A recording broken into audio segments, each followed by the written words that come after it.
throw it away unless the system itself starts to break down. But waste management is not just about things that are no longer objects of desire.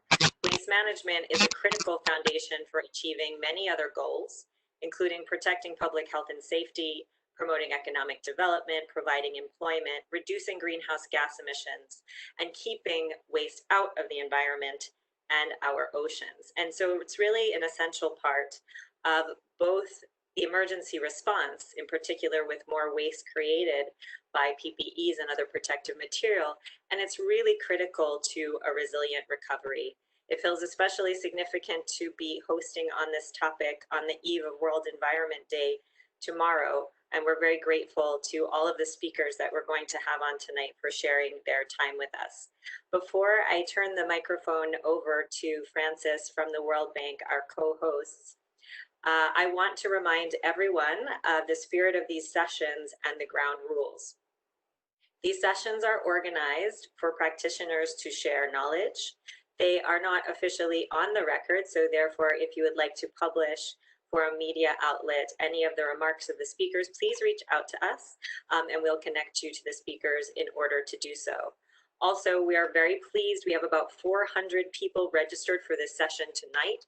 So to facilitate an interactive question and answer session, please type your questions into the Q&A section on the bottom of your menus. And with that, I will turn it over to Francis. Lauren, thank you very much. Welcome to everyone on behalf of the World Bank City Resilience Program.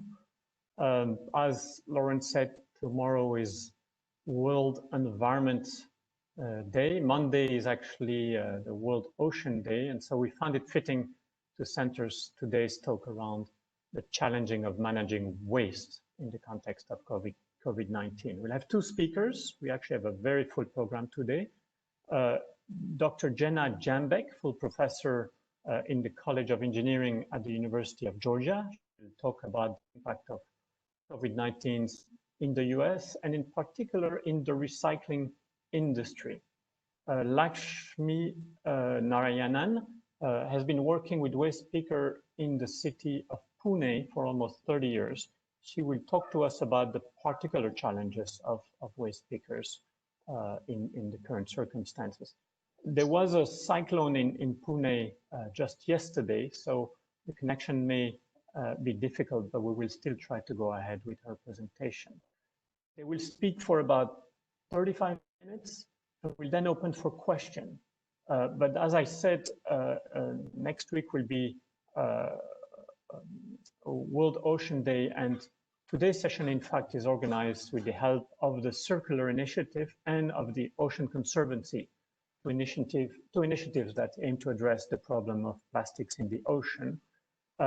So towards the end of the webinar, we'll give them a few minutes to talk about their initiative. We'll have Trevor Voltmer, Director of the Plastic Initiatives at the Ocean Conservancy, and Susan Rufo, Executive Director of the Circular Initiative. And then we'll have a little surprise. We actually have a few cartoonists joining us tonight from the Cartoons Collection. This is a group of cartoonists that participate in event and then kind of try to provoke the audience or to summarize their impression through a couple of cartoons. I think they've promised to try to produce at least 2 cartoons at the end of the session. So we'll see what they can produce. I'm told it can be provocative. So let's see what comes up. Anyway, let's start with our keynote speakers today. So without further ado, Jenna, the screen is yours. All right. Good day or good evening, everybody. Working on getting this in. All right. Can everybody hear and see me? Yes. Wonderful. Okay. Well, thank you so much for having me. I think this is, you know, a time of all kinds of things happening within our communities and our cities, and they're at the front line of many, many things. This is just one of them, and grateful to be able to give some of the perspective of the United States. This is a picture, in fact, of the waste collection in the community that I live in, Athens, Clark County, Georgia, in the U.S. But this, frontline work of our waste collection services is a critical service. Luckily, our trucks here have the automated arm to pick up the bins, so the folks driving the trucks don't actually have to even get out and be exposed, but that's not the case in many areas. A lot of waste workers have been exposed to coronavirus, have gotten the virus. Some communities even had to suspend waste collection if they didn't have the proper gear, or if enough folks got sick that they couldn't continue that. So this situation certainly has affected our just even our waste collection within our communities here in the U.S. What has it done to our waste generation rates? It's really shifted this in many ways, right? With our stay-at-home orders in many states and many communities. This is data from one of the largest waste companies within the U.S. They quoted that for the cities that they provide services to, many of our cities hire a private contractor to manage that. They saw an increase of 15 to 25% in terms of waste generation from their residential pickups. And then their commercial pickups, which is actually where they typically charge by a per ton basis, they saw a decrease of 16%. This has posed challenges because of the way the contracts are negotiated with communities. Oftentimes it's a set rate because your waste generation rates are oftentimes consistent with small spikes here and there for events and things like that. So this has really posed a challenge for companies providing this service when there's this up to 25% increase.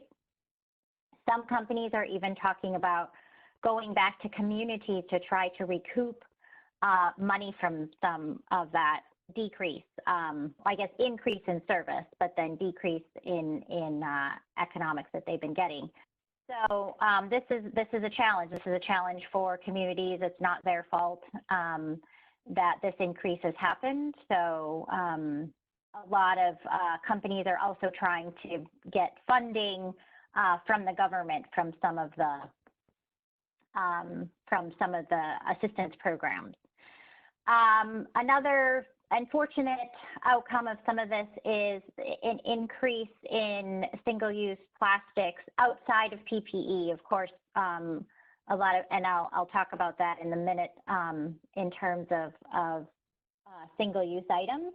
But some of our reusable policies, several private coffee shops and businesses are just not allowing reusable items, but, for example, bringing your own mug. Some groceries are not allowing reusable bags. Some blanket policies, unfortunately, in communities have been revisited where there's either a tax or ban on bags. We hope this isn't a permanent change. In some cases, I feel like folks have tried to take advantage of this situation and make these permanent changes, but there's really no reason why these need to be permanent changes. And I think what we have seen happen is folks who don't want to see these as permanent changes are thinking about how reusable systems can actually work. So we know that soap and water kills the virus, and so it's actually just about the washing of these reusable items and the sanitation. So I have a couple notes. Even in our community, our sort of daily co-op is really actually still encouraging the use of reusable bags and encouraging folks to continue to buy in bulk. And our farmers market is seeing a lot less waste because they are doing sort of a contactless market. So you can still buy directly from our farmers in our community, but they're not doing things like sampling And so they're seeing a reduction in waste. And then also one of our local breweries is saying that folks that are visiting, they're practicing social distancing and actually like following some of the guidelines that they have in place. So I think this is both, I mean, it's hard because there's been this shift, but people are being a lot more thoughtful about what they're doing and noticing this single-use increase. So recycling, so this has been a challenge even before we've entered the coronavirus timeframe. But, you know, even more markets have been impacted by, you know, the sort of the stopping of the economy in many cases. But again, the increase in waste generated at home, a lot of the items that end up in our recycle stream are often generated sort of on the go. And so, you know, these are being generated at home. Recycling programs have had to suspend in some cases, again, because of folks either can't work or the economics of it. We've seen contamination go up in one location, one community in the US, they saw a 40% increase in contamination. So this is items that are not actually recyclable ending up in the recycle stream, which contributes to the cost of processing and the cost of, you know, disposing of those residuals. Some of the redemption systems, so we have just a handful of states, I think it's either 10 or just less than 10 states that have this deposit and return scheme for some containers, oftentimes aluminum cans, some of them plastic bottles, that these are being suspended or they're not being required. So there's a big backlog of these redemptions that are not in place. And many of these folks are asking, again, as I mentioned, for relief funds. One interesting development that we've seen sort of at the policy level is that for the first time, there's an association, the Consumer Brands Association, is actually to address some of these economic challenges, are talking about a platform that could include a tax on virgin plastic to make it more economical to be able to provide recycling within the US. Another thing that I think became evident really quickly is how our daily activities then end up in our waste stream and then potentially on the ground as well. But that means two things. So it does mean that we saw things like PPE, wipes, you know, sanitation wrappers out in our environment. But I think we can also think of this as, if we make a change, if we make an upstream change, that also is going to be evident and that we won't see some of those items. So I think it was quickly, it was like within a week, you know, people were reporting seeing some of these items. So, and of course, then trying to address the fact that they were ending up on the ground. But I think this also can be a way to go, if we think about changes we can make upstream, then we can also see those almost immediately downstream. And of course, you know, many of this PPE is required for health and safety. But I think also once this started, people realized that they could, again, wash and wear reusable items, including gloves and masks, and that worked as well. So I want to jump into a little bit of more recent work that we're doing in communities, because they are the front line. And as an environmental engineer, my roots are working within communities and urban systems and designing drinking water treatment plants, wastewater treatment plants. I teach the urban system class where we teach that and our integrated waste management systems. And so we've got this circularity assessment protocol that we've developed for research purposes. It's really a diagnostic tool for assessing a community's circular materials management.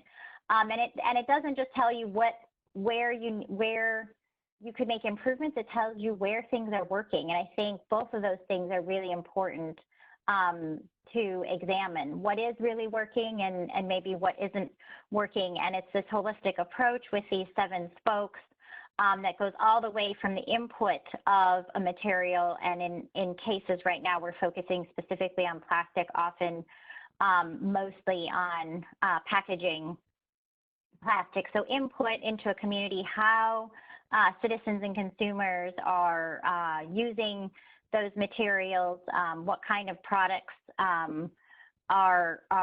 what kind of design of products exist within a community. I'm going to go into some of this in more detail, but we've got multiple partners that have conducted projects in collaboration with us associated with this. So a bit more detail from the leakage component, which is sort of the final component, but it really can inform a lot of things, what we say upstream within that model. So as we collect data on the ground of what ends up, so some of those pictures that you saw were actually submitted by a user of an app that I'll talk about in a second that we collect data with in our communities. So we look at each item and sort of go over these three questions. What is this? What is ending up here? How did it get here? And what can we do about it? And those are guiding questions to then target sort of upstream thoughts and changes.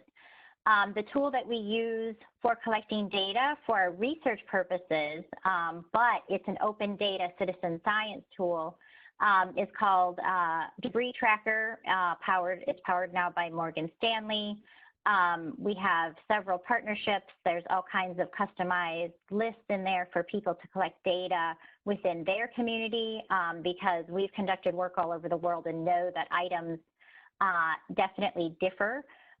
So besides using this for our work and research, it's available freely, and it's open data for citizens all over the world. I just wanted to go into slightly a bit more context here on sort of collecting some of this data in a transect method and sort of what this can tell you.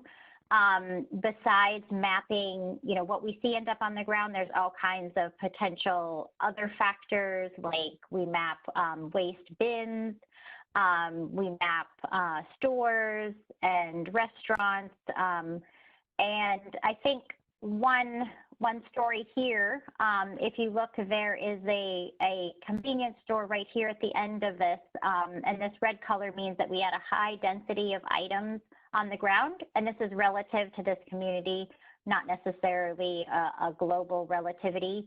And there was a school in this area, and so this cut through was actually where people would purchase, snacks and drinks, and then that the litter would end up here. And it was a story that really, without sort of doing this work where we're able to look at sort of ambient population density and this transect work that wouldn't have been found because it wasn't serviced right by anyone in the community. It was just folks that end up walking through, and you can see the proximity to water in this case. It was very close, and so then the community can take action upon that.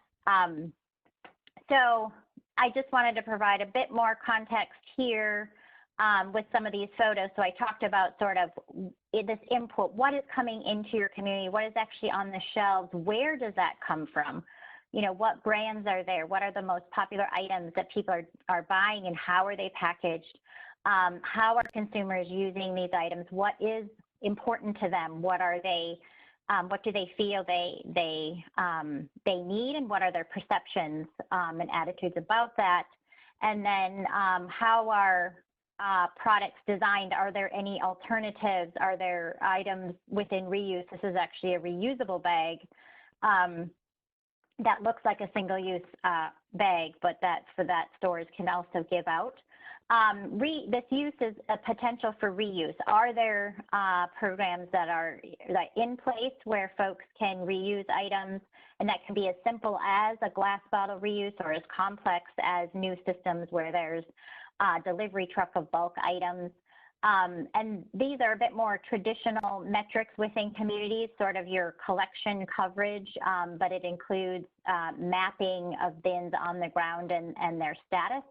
And then end of cycle is really how is waste getting managed once it's collected. And often the biggest choices are landfilling, composting, or recycling, but it can include anything like anaerobic digestion and any other innovative practices that are occurring. And then there's this leakage factor. I think if you think about the drivers of this holistic system, this complex system, I guess I would really talk about policies that are in place. If there are any taxes or bans or other policies related to this system, they drive it. The economics, just as I talk about the examples in the U.S. on what's driving some of those systems. And then, of course, the governance of a community. And then we have all of the influencers, many, of your stakeholders and citizens and, businesses and industries within the town as well. We're really excited to be working collaboratively all over the world with communities that can then be empowered by this data collection to make decisions, to decide about, what works for them, how to, what is working, what isn't working, how to intervene when they find out data. And that includes partners that you're going to hear from momentarily at the end of this call. And so I just want to, end with thinking about how we can go forward.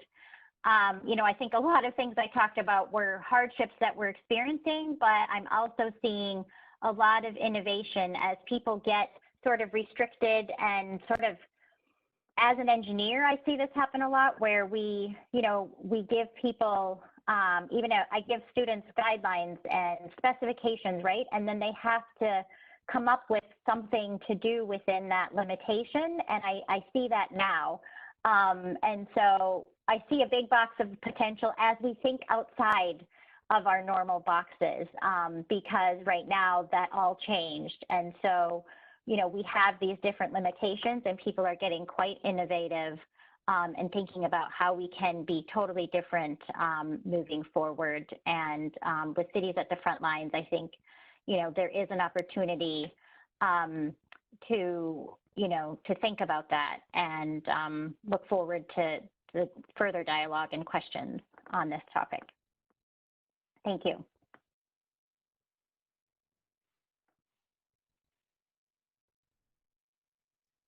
Thank you, Jenna. I'm delighted to see that Lakshmi was able to connect. Lakshmi, hopefully the connection will hold. We cannot hear you. I think you're still muted, but the screen is yours. Okay. Can you hear me? Very well.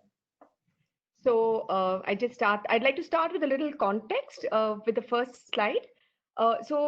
You would be familiar that, Nini, can you move to the first slide, please? Yeah. So in India, waste collection systems have started getting developed more systematically since the year 2000 when the municipal solid waste handling rules were introduced, after which municipalities started working on collection, transportation, and processing more systematically. And at around that time, in Pune, we had a fairly strong trade union of waste pickers. It's called Kagad, Kach, Patra, Kashtakari, Panchayat. It's a bit of a tongue twister. It basically means Paper, Tin, Metal Workers Association. And we had registered a trade union with the waste pickers in the year 1993 because we believed that the work waste pickers do is not only providing a meal for them and their families, but it is doing a significant amount of valuable work for mitigating climate change. The work waste pickers do significantly reduces the solid waste handling charges of a municipality because they are diverting between 18 and 25% of the waste from the landfills, which means that much less waste to be collected by the municipality. And municipalities typically don't run super efficiently. So waste collection costs are much higher when the municipality is incurring it. So when we registered in 1993, we argued that waste pickers of the city should be first given an identity card to establish that the work they do is meaningful, it's good for the environment, it's good for them, it's good for their families, it's good for the municipality, it's good for the citizens. And therefore, instead of criminalizing them and treating them as thieves and harassing them as police typically used to, we argued that they should instead be given identity cards, recognized, they will be endorsed, and they be gradually incorporated in solid waste management. So it's been a long uphill struggle, but over the past 10 years, we managed to, after moving from access to an identity card and then an insurance cover, we argued that when the municipal solid waste handling rules started getting finalized, that who better to play the role of waste collection than a waste picker, because she's been handling the waste for all these years. So why not give her the first right of access to handling waste? Typically, municipalities would outsource this work to either a contractor or a private company, or sometimes to a multinational company also. And our argument was they're going to hire the same labor. And we know how labor contracts typically work. We know that they work to the detriment of workers. They often work to the detriment of the environment. They're not very good governance models either. So we argued that in Pune, instead of letting any other entity come and do the waste collection, why not have a cooperative of waste pickers who were members of the KKPKP get into this work? So since we already had some visibility and presence in the city, we could argue that the right of work should first go to the cooperative. And on a trial basis, the municipality agreed. And by the year 2007, we were able to establish and register a cooperative, which is one of the largest cooperatives. It has around 3,500 waste pickers, and it covers around 75% of the city. So 850,000 households out of around 1,200,000 households have their waste collected through these waste pickers.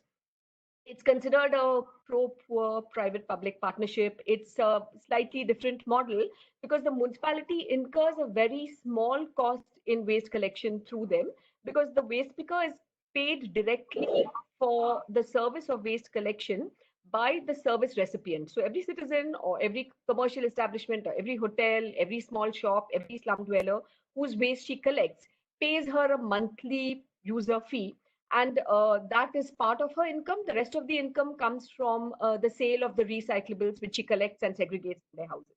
There's been a number of small innovations within this. Once we've started with a waste collection system that can cover almost the whole city, we've moved on to allied activities, including composting, including thrift stores, cooperative scrap stores, doing small scale processing of plastics, and showing that a lot of value add can happen in that, creating a whole lot of jobs.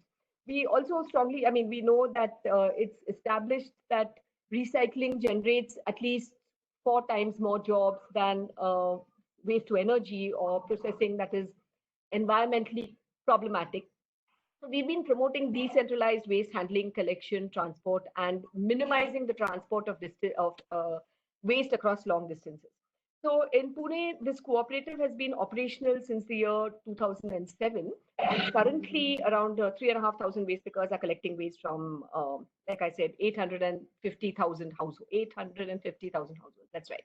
So there are many environmental, financial, and social benefits. The main thing being that the waste picker, who's typically from a marginalized, very marginalized ethnic community within this country, she comes from a marginalized caste group, is able to come across and knock off her image as someone who was scavenging waste from the bins, and she comes forward as a waste manager. So it has meant a lot for the waste pickers who have their own agency now and can determine the terms of their contract. So this is the context in which we have been operating. Can you move to the next slide, please?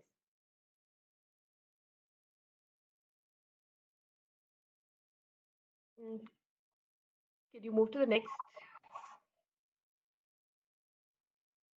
Right. So, sorry, the one before.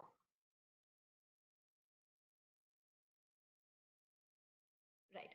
So, the moment the pandemic broke out, we had a number of concerns. So the one big thing is that the number of waste pickers in the city who are part of the trade union is almost 8,000, whereas the number of waste pickers who have got integrated in waste collection is only around 3,500.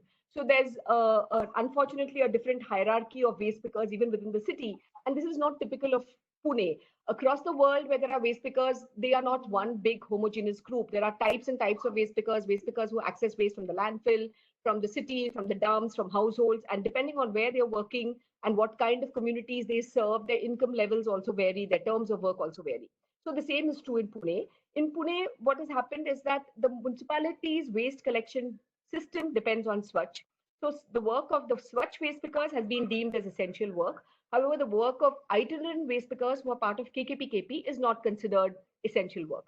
So 3,500 waste pickers are expected to show up to work every day, even though they're not paid by the municipality. They're paid by the user who they service. And we know that some of the users they service are currently slum dwellers who are not even in a position to be able to pay their fees because they themselves are struggling with very, very basic needs. And there are a lot of commercial establishments that waste pickers are servicing who are also not going to be paying a user fee because they're not operational at all anymore. Yet the waste collection system would collapse if the SWaCH waste pickers didn't turn up to work. So the SWaCH work has been deemed as essential, and waste pickers are therefore going out on the streets and collecting. And it was very common over the past 70 days to see waste pickers with the push cart, like you can see in this image, moving to work and collecting collecting waste every single day. So roads were completely empty, and we could only see waste pickers like this. And we've got many images showing that this is the one of the few communities of frontline workers who's out there on the roads. And on the other hand, the waste pickers who are part of KKPKP simply were not able to get any work or do any work because scrap shops were closed. In the first few days, the attendance we recorded was also very high. 97% of them showed up for work every single day. The only reasons they couldn't work or they couldn't show up was because the transport system had been hit. Some of the slum communities were not allowing them to go out at all. But otherwise, every single one of them wanted to show up to work and make sure that she was available, working, and ensuring that she could retain her livelihood. Because in a sense, she's not a public sector employee. She depends on citizens and she depends on her relationship with citizens to make her income. So it's a service that equally requires the provider and the recipient for it to work reciprocally and to each other's advantage. So it started with the waste pickers having a lot of morale, wanting to be out there, going on the streets, citizens recognizing it, municipality recognizing it, a few skirmishes with cops who didn't want them to be out on the roads, but for the most part, it was getting settled. We also got a lot of citizens who were proactively supporting the waste pickers, helping them, allowing them to wash up at their community taps, because obviously they were not only worried about the health of the waste picker, but they were also worried about their own health. And waste pickers ran the risk of not just being infected themselves, but obviously of also transmitting. So it was partially in the interest of the city and the citizens also to ensure that the waste pickers' health was taken care of. So this is how it started off, but as 1 month went on, many of the slum communities in which waste pickers lived were also very heavily infected. There were many, many cases, many positive cases, and therefore the city had to start containing the slums, closing down the slums, and then we started seeing different forms of untouchability. So there were pockets of citizens who would not really encourage waste pickers to come and collect waste when they heard that they came from a slum community which had the infection. And a lot of the waste pickers said, we don't really come from there at all.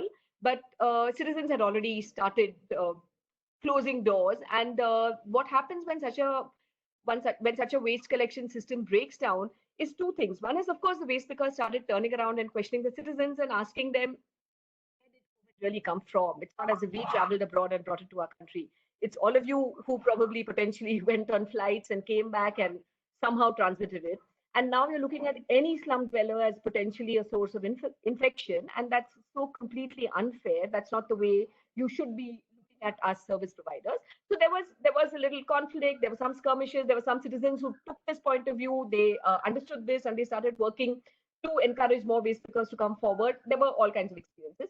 Over the 50th day, we got a number of positive cases among the waste pickers themselves. So we had to actually stop collection in some pockets because the waste pickers simply couldn't go. There were pockets where they were quarantined. So attendance started dropping a little more. Currently, it is at around 85%.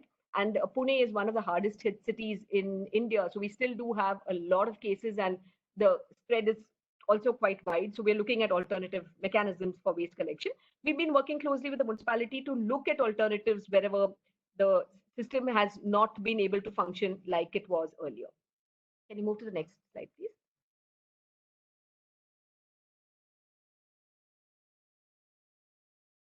So one of the things that when one realizes that there's an essential service which is only a part of the community, because of the risk of them contracting, everyone started offering and insisting that they wear personal protective equipment. typically personal protective equipment has been a challenge for us to get from the municipality. So there's a schedule of when the municipality is supposed to make it available to waste pickers of SWaCH, and there have been various issues due to which it is not as timely as it should be. But obviously now, because it's no longer perceived as just a risk to them, but to others, personal protective equipment started coming in much larger quantities. People started giving, citizens started insisting they use it, and automatically the behavior of waste pickers changed. So a lot of waste pickers started proactively asking for, insisting on using protective gear, and that's a good thing, because in a community where that habit, despite years of us trying to train them on it, had not set, now it's become a way of life, and it looks like it's going to be here to stay. Most of them are going to use protective equipment all the time because they recognize the health risks due to that. The other thing we saw is that apart from the municipality, since the municipality, like I'm sure municipalities across the world, was itself struggling to come up with solutions, answers, effective methods, because it, I mean, obviously, I'm not condoning some of the wrongs our government has done. There are many things that have not been done like they should. And many of you would have seen the harrowing reports of how the workers in India, including the migrant workers, have suffered because of very poor planning and implementation, and all that definitely we hold the government accountable for.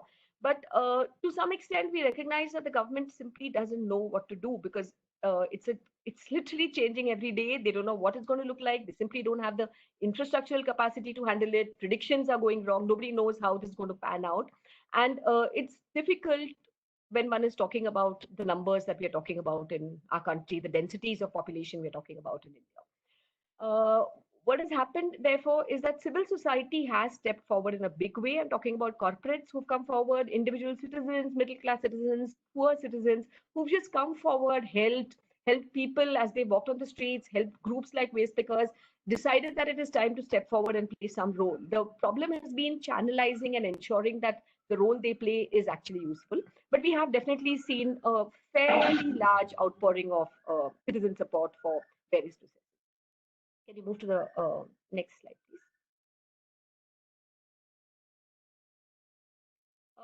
Strangely, one of the ironies of the whole waste management system and the way it works in Pune and in many parts of India is that whereas the waste that the waste picker collects and sells at the scrap stores, which then goes for recycling, which is largely the recyclables, the paper, plastic, tin, metal, glass, which in our country is still only around 22% of the total waste. We still have much larger percentages of organic waste compared to recyclables in our waste streams. And the entire informal sector, the scrap trade and the scrap traders, have been forced shut because they are not considered an essential industry anymore. So they are closed and recycling has closed down. However, all the waste management plants that are run by the city, which are sometimes biomethanation plants and composting plants, but very often waste to energy plants, are continuing to work. And that really is, it's resulted in an ironical situation, because on the one hand, the big plants are working, and most of these big plants are run by contractors who, unfortunately, to undercut labor, hire migrants, because it's easier to pay migrants lower salaries and get them to work longer hours and deny them the statutory benefits that worker is entitled to. Whereas in most cities, a local worker who's a native of the city is more able to organize, more able to argue and legitimately ask for the minimum wages that are statutorily applicable. So most of these big plants have actually hired migrant labor, which have all gone back to their own cities, and therefore the plants are not able to run. The big plants, which are officially essential and supposed to run, cannot run because they don't have labor. And the smaller informal sector scrap dealers who actually want to run and very much have the labor and would appreciate running, and it would be great for the recycling industry and for the environment to actually continue to function, simply don't work because they're not formalized. So this is the kind of hierarchy even within the recycling industry that we're seeing, which has resulted in, unfortunately, much more waste going in mixed form to the landfills, because the waste pickers can no longer retrieve the recyclables because there's only so much they can store and wait till the lockdown lifts to sell. So it's actually been detrimental to the recycling sector overall. Across the world, we're in touch with groups in Africa, in Latin America, in Asia, and across the world, groups are worried about how the recycling industry is really going to bounce back. Most of it is informal in many parts of the world, and whether this is actually going to become a good opportunity for the formal sector to come in and take over and bring in big capital and big mechanized centralized plants and wipe out the smaller informal sector reprocessors is a big worry that all of us are a little uncertain about. Can we move to the next slide, please?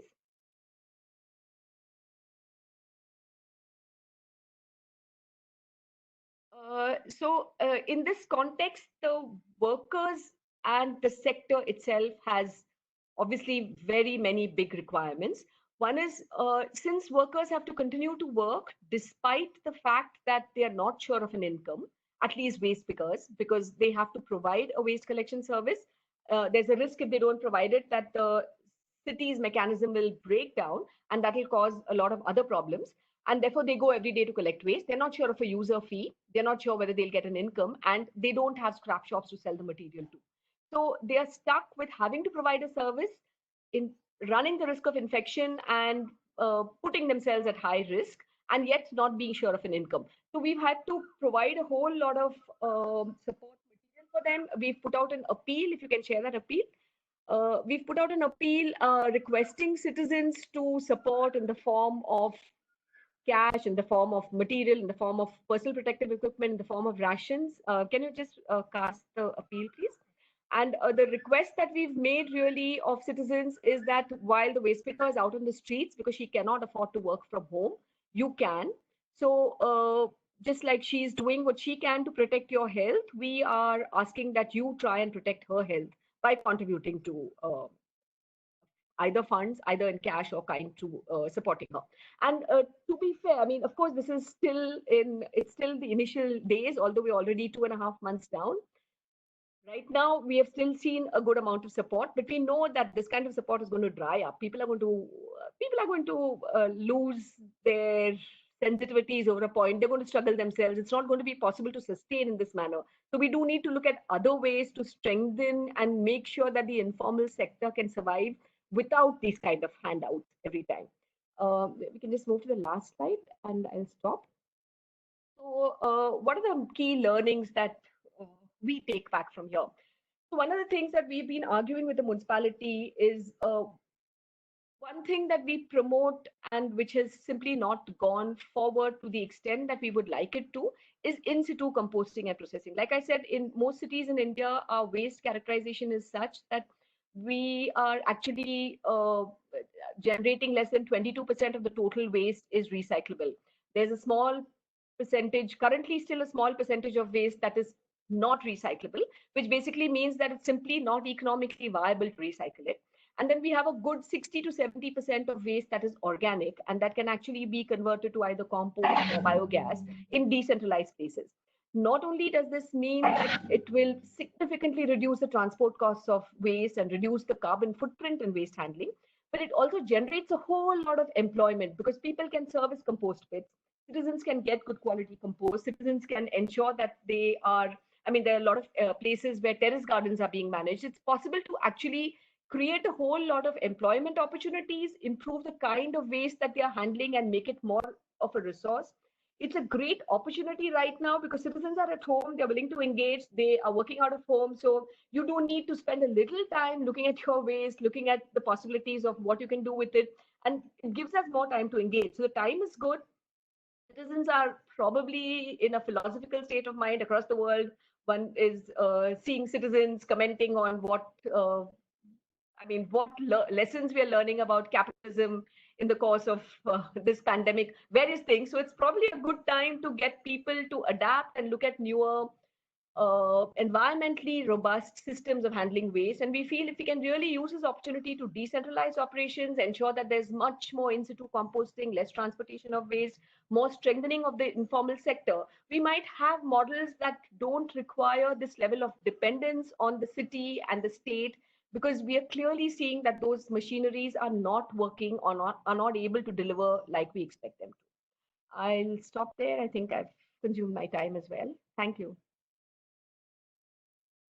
Thank you very much, Lakshmi. As always, we have. Can you hear me well, or is there a big echo? Oh, I think it's better now. You're okay now. Yeah, Yes, thank you very much, Lakshmi, and thank you, Susan, for this your presentation earlier. As always, we have a lot of question, and I'm going to start with the first question to Lakshmi because it's in direct relation to your presentation. Someone asked whether KKPKP waste picker received government announced social protection, including insurance and medical benefit for COVID. And if it's not the case, then what is being done to try to rectify this and what could be done throughout India? So like I said, the waste pickers of SWaCH and KKPKP have been organized in Pune for a long time. So Pune is one of the cities where waste pickers are actually covered under an insurance program, typically, not just now, but anyway. And we have now argued with the municipality that they should be covered for COVID specifically. We are also in dialogue with the insurance company, with the government insurance provider to cover them. And a proposal is on the cards. It's not yet through, but we are confident that the municipality will cover them. Okay, thank you for that, Lakshmi. And I have a question really for both of you. This is around waste and water bodies. So the questions are, when you're seeing waste coming into coastal cities, are there specific things that have to be taken into account or different kinds of approaches that either distributed waste management or other waste management need to take in order to effectively manage waste?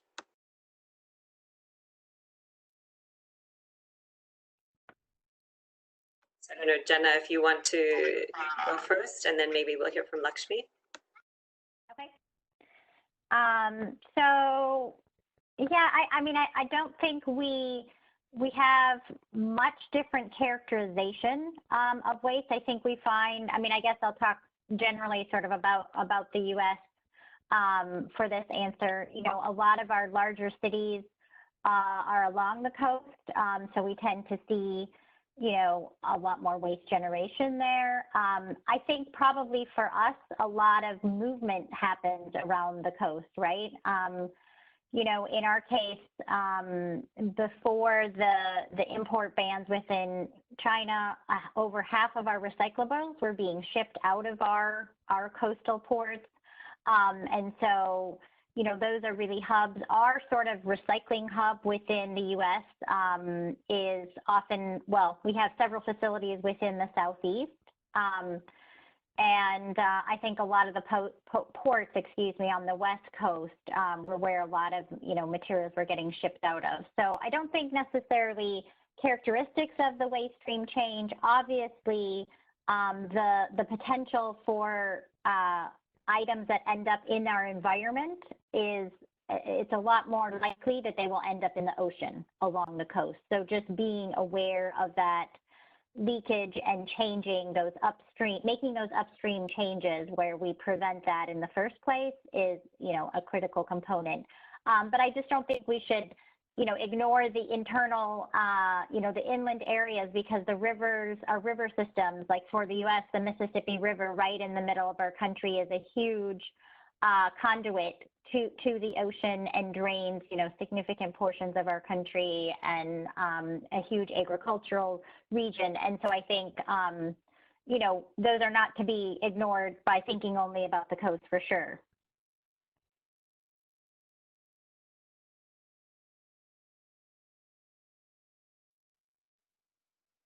I don't know, Lakshmi, if you want to add to this. Yeah. Pune is not a coastal city, so again, I'm going to talk about more when waste enters water streams like canals and rivers that are flowing through the city.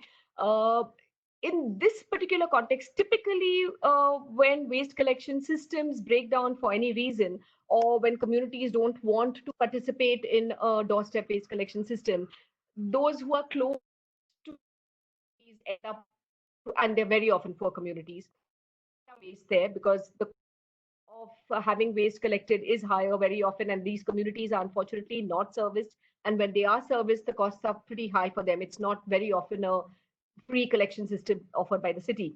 So water bodies do tend to typically get contaminated with wastes and largely plastics very often. In the COVID context, however, we've noticed that waste quantities have definitely gone down. They've gone down significantly in the city. I mean, everyone has remarked on it, including the municipality itself, because it's obviously a direct relationship to the actual consumption patterns which have changed. People are simply not consuming as much as they were on a normal day, and therefore the waste that they've generated, the packaging waste, has gone down. Therefore, the overall volumes have gone down, and in this context, the water bodies have also been safe. But otherwise, yes, there is obviously a large risk of waste entering the water streams.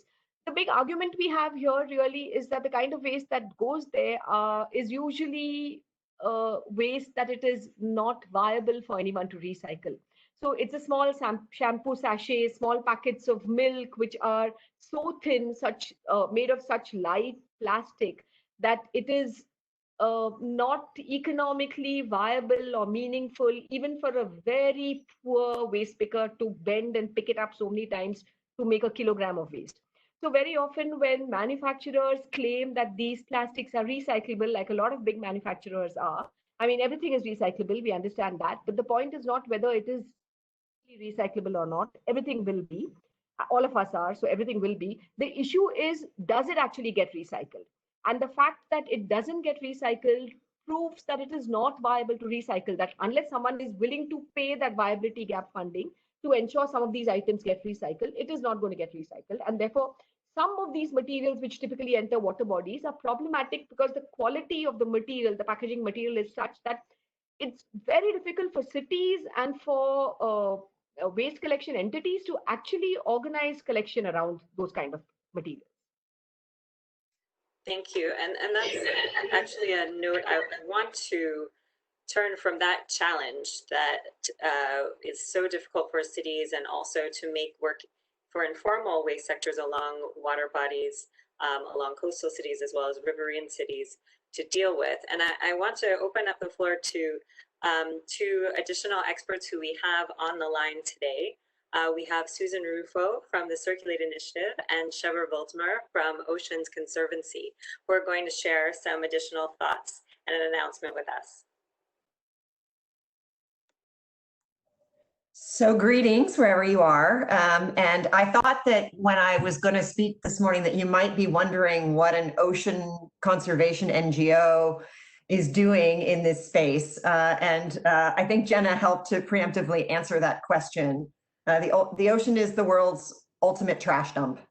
So I spend my time thinking about trash that ends up in the ocean, and that's a very different thing than what many urban leaders think about every day and the priorities they have to juggle: public health, sanitation, jobs, economic growth.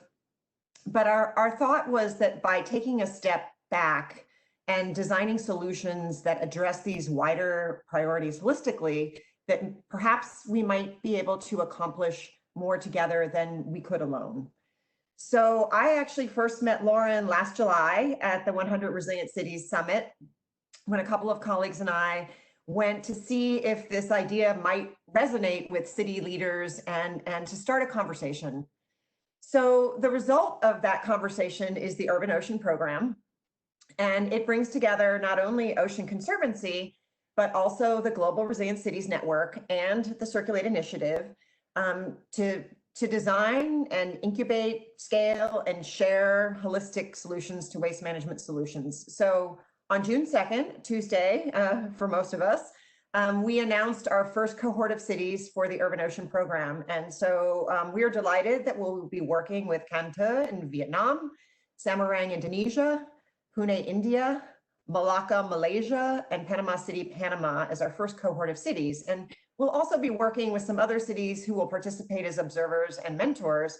But it's really great to see this vision, which originated with Susan, who you'll hear from next, come to life. And our work is just beginning, and this is a really challenging task, but it's gotten even harder, right? The current pandemic has really exacerbated existing vulnerabilities in waste management, which we heard about from Lakshmi, and surfaced some new ones. And it's made the picture even more complex. But on one hand, I think it's kind of validated our approach.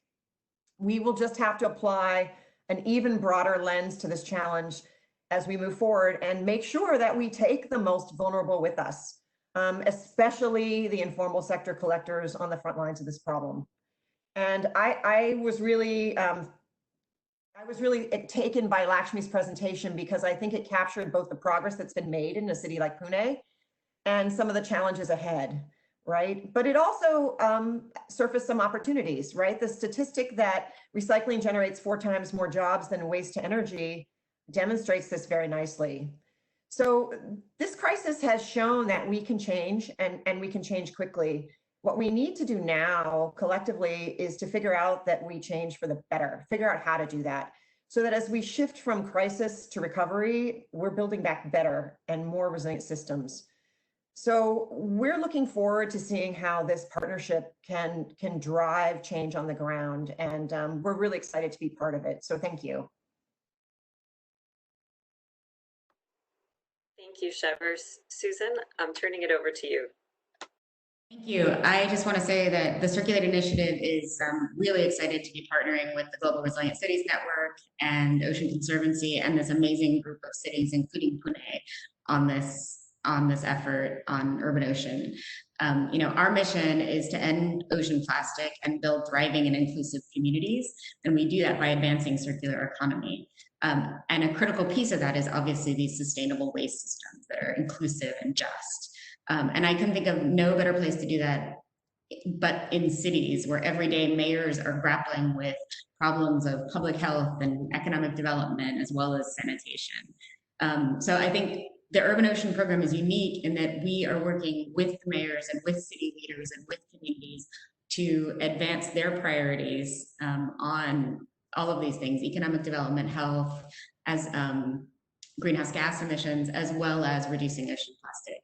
So for me, this is the really important combination and the basis of all of this work. It's really about creating these just and equitable economies and communities that is an absolutely essential basis for any of this. And I think with COVID-19, that's become clearer than ever. And I think Lakshmi's presentation really drove that home in a very, very clear and human way. So I'm really looking forward to working with all of you and moving all of these priorities forward together. I think as we look at COVID recovery, we have a chance to design better systems, to make sure that these systems are more inclusive, and to channel these resources and efforts into a recovery that will actually make all of this better. So thank you. All right, well, Jenna, Lakshmi, thank you so much for your presentation. And Seva and Susan, you provided a perfect segue to our first 2 cartoons of the cities on the front line. I've just received them. So I'm going to share my screen and I will then show you those 2 cartoons. The first one is very much linked to marine plastic, and it says, this must be the latest senseless fashion trend from those annoying humans. And it's just 2 dolphins playing with gloves and masks. And I think it's quite relevant.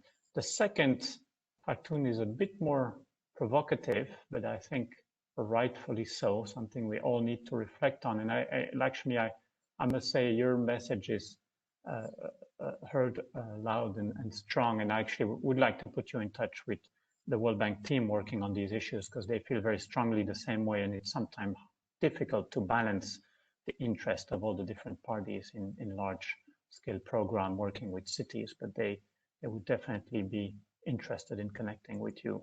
So this is the second slide. It basically says, thank you for doing this essential work. In exchange, we'll keep giving you no salary, no pension, no healthcare, no respect. Sounds good? I told you it was going to be a bit provocative, but I think it also shows and gives credit to you, Lakshmi, for managing to organize waste picker and to make sure that they get their fair share of the value in the waste value chain, and that they get insured and they get covered by the state when needed. So I'm going to pass the screen. These cartoons, by the way, are going to be made available so you can use them for your presentations if you want, along with all the streaming, the recording of today's presentation and the various PowerPoints. So I'm going to pass the screen back to Lauren for the closing. Thank you very much. Let me try. Thank you, Francis. That was an exciting debut for the cartoons, and as provocative as they are, I think as the very old adage goes, right, there's really a picture that's worth 1,000 words, and the dolphins as well as the bridge photo are really fantastic. I really want to thank this evening's speakers, and also to call out that this has been a fantastic all-female panel, which is always an honor and a pleasure to facilitate. We will be sharing the knowledge around waste management and crisis and recovery specifically within the community on our website. Nini's put the address in the chat, and also the other shareable materials. She's shared the address for our normal website that has the videos and the PowerPoints. Next week, we will be back here at the same time. We will be talking about the cascading crises of heat in cities and COVID-19. We're already on track for 2020 to be the hottest year ever on record. And so while this is not a new phenomenon, we're needing to look at this in terms of how the COVID-19 crisis adds this additional layer of risk. So please come back and join us next week. We hope to hear from more of you again then, and until then, stay safe and be very well.